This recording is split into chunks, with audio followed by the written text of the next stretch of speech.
फ्लॅशबॅकमध्ये जाते, कारण आता तुम्ही ठाणेकरांना आश्वासन दिलेलं आहे की पुढच्या 1.5 वर्षांमध्ये ठाण्याचं जे स्वरूप आहे ते पालटलेलं दिसेल, असा विश्वास तुम्ही ठामपणे व्यक्त केलेला आहे. त्यामुळे आता थोडंसं मी जरा फ्लॅशबॅकमध्ये तुम्हाला घेऊन जाते.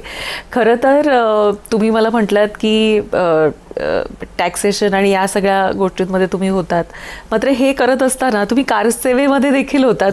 त्या काळामध्ये लालकृष्ण अडवाणीजी यांच्यासोबत देखील काम करण्याचा त्यांचा सहवास तुम्हाला लाभलेला आहे. काय आहेत त्या कार सेवा मी 2दा केली. आणि आत्ता जरी ते युद्धस्य कथा रम्या आपण म्हणतो ना, पण त्यावेळेला फार ते कसं धोकादायक होतं ते आता विचार केल्यावर आम्हाला लक्षात येतं. कारण मुलायम सिंग सरकार होतं, त्यांचं सरकार होतं, त्यावेळेला पहिली कार सेवा झाली त्यावेळेला.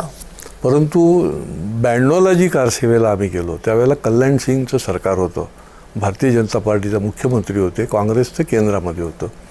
आणि त्यावेळेला एक ईर्ष्या होती की ही 500 वर्षाची लढाई आहे आणि हा जो काही बाबरी ढाचा आहे, हा ढाचा जो आहे तो त्या ठिकाणी आपलं राम मंदिर असलं पाहिजे.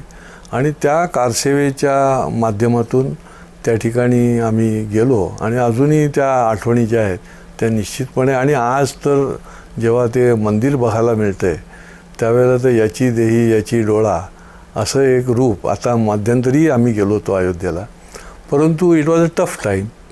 परंतु ती कारसेवा ही कामी आली असं म्हणायला हरकत नाही. आणि ऐतिहासिक क्षणाचा साक्षीदार बनण्याचं आम्हाला एक मोठं भाग्य मिळालं.